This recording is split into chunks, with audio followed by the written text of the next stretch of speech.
अस्सलाम वालेकुम जी। आप लोग कैसे हैं? अल्हम्दुलिल्लाह मैं भी ठीक ठाक हूँ। और आज लाई हूँ मैं रेसिपी साग और सरसों का साग और पालक की। ये देखिए 1.5 किलो सरसों का साग। ये इसके देखिए ये फूल है। ये चाहे तो आप डाल दें, चाहे तो इसको इसको साइड में कर दें। मैंने दिखाने के लिए रखेंगे। ये सरसों के साग की पहचान है, यही फूल येलो येलो फूल है, ये सरसों का साग है। और ये मैंने पालक ली है 1 किलो। और इसमें ज्यादा स्पाइसेस ज्यादा नहीं डलते। और सिर्फ ये हरी मिर्चें हैं जो मैंने 15 से 16 तक हरी मिर्ची ली है। और ये लहसुन की कली है। ये मोटा वाला लहसुन है चाइना का, ये भी मैंने 15 से 16 कली लहसुन की ली है। 1.5 चम्मच मैंने नमक का लिया है। अब इसको चाहे तो आप ब्लेंडर कर लें, चाहे सिलबट्टे पे पीस लें, चाहे मामदस्ते में कूट लें। मैं डालूंगी इसको कटिंग करके। और पालक और साग दोनों साथ मिला के इसको चढ़ा देना है। और इसके अंदर फिर डालना है मेरी हरी मिर्ची, लहसुन और नमक मैं डालूंगी कटिंग करके। और इसको सरसों का साग है, ये मैंने 1.5 किलो लिया है। इसकी ये देखें डंडियां मोटी नहीं है, बारीक बारीक है। ये हमारे करीबी खेत से लिया हुआ साग है जो बहुत कॉम्प्लेक्स के ना कच्ची कच्ची डंडियों का है। और बहुत अच्छा है, फ्रेश बिल्कुल। ये देखिए मैंने इसको अच्छी तरह से वॉश कर लिया है। अब मैं इसको डालती हूँ पालक के साथ इसे। ये देखने में इतना सारा लग रहा है, अभी थोड़ी देर में ये सब पानी अंदर बैठ जाएगा इसके और ये हो जाएगा आधा। ये डाल रही हूँ मैं 2 गिलास पानी। 2 गिलास पानी ही डालना है इसका। अपना पानी भी पालक से पानी निकलेगा तो वो भी होगा, और साग से तो अपने ही पानी में तो 2 गिलास के साथ इसको चढ़ा देना है। इसको हल्की आंच करके छोड़ देना है 2 घंटे के लिए। फिर मैं आपको दिखाती हूँ।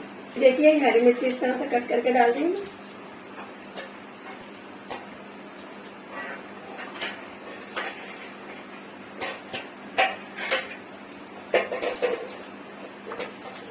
ये कटने के बाद जब इसका साग को घोटा लगाएंगे तो ये वैसे भी मिर्चें ऐड हो जाएंगी। चाहे कूट के डालें, चाहे काट के डालें, घुटने के बाद सब जब जान हो जाती है। लहसुन आप ज्यादा डालें इसके अंदर, लहसुन का अपना अलग टेस्ट होता है सरसों के साग में। ये बहुत अच्छा खुशबू देता है। ज्यादा डालिए लहसुन, और मिर्ची भी डाल दी है मैंने।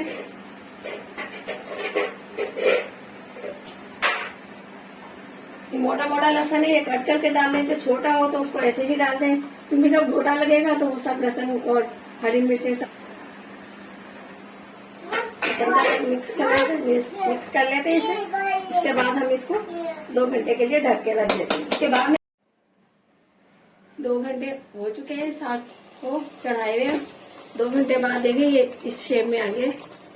इसका पानी है ना अच्छी तरह से जल गया है, काफी खुशक हो गया है और साग भी अच्छी तरीके से गल गया है। अब इसमें हम तैयार करते हैं ये आटा जो रेगुलर हम लोग खाते हैं, रोटी गंदम का आटा, चक्की का जो आप खाते हैं वही इसमें डालना है। ये आधा कप चक्की का आटा लिया है।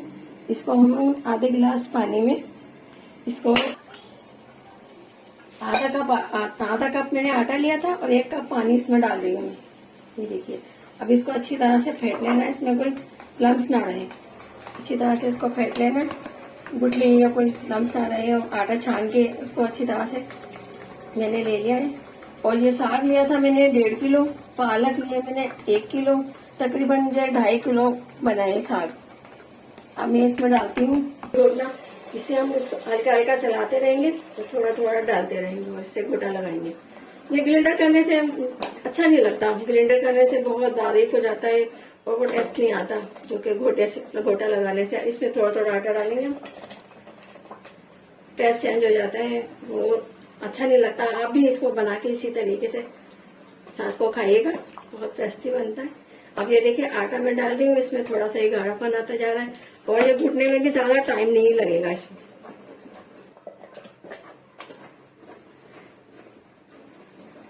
गलने में टाइम लगता है, घुटाई में थोड़ा टाइम लगता है। इसमें ज्यादा कोई मसाले वगैरह भी नहीं लगते। ये मौसम का है, सर्दियों की सौगात है। हरी मिर्चें और लहसुन डाला था, वो सब मेल्ट हो गया है, कहीं भी नजर नहीं आ रहा। लहसुन भी गल गया है अच्छी तरीके से, हरी मिर्चें भी गल गई हैं। अब बस इसको थोड़ा सा और इसमें आटे को पकाएंगे। थोड़ा सा और बचा है, ये भी इसमें डालेंगे हम। देखिए ये तैयार है साग। ये आटा डालने के बाद कैसे उछल उछल के ऊपर आ रहा है, इसको घोटते घोटते हुए भी छींटे आ रहे हैं। अब ये हो गया है तैयार, गोटा भी लगा दिया है मैंने। मैं इसको उतार रही हूँ, अब इसका तड़का तैयार करते हैं। अच्छा ये साग तैयार है और इसमें तड़का सिर्फ इतना ही डालना है। इतने साग निकाल के आप डिश में रख लें जितना आपको खाना है, और बाकी का आप फ्रीज कर दें या गर्म करके रखें, क्योंकि है ना बघार डालने के बाद, तड़का लगाने के बाद ना इसका टेस्ट खराब हो जाता है बार बार गर्म करने से। इसको अब तड़का लगाएंगे हम, और हमें जितना खाना है वो हम अब डिश में निकाल लेंगे इसको। ये तड़का तैयार कर रही हूँ मैं।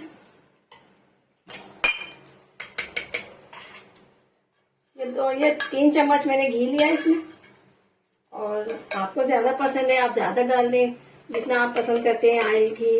वैसे घी में तड़का अच्छा लगता है इसका।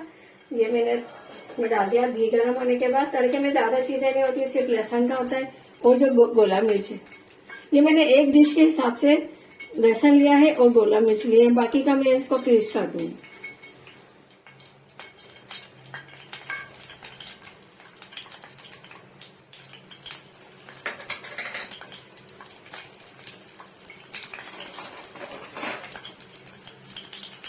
ये लहसुन ये हो गया है ब्राउन। अब इसमें थोड़ा सा कलर देने के लिए हम पिसी हुई मिर्ची डालेंगे, या कश्मीरी मिर्च हो तो कश्मीरी मिर्च डाल दें। मेरे पास इस बार पिसी हुई मिर्च थी लाल, वो डाली है मैंने। अब इसमें डाल रहे हैं हम तड़का।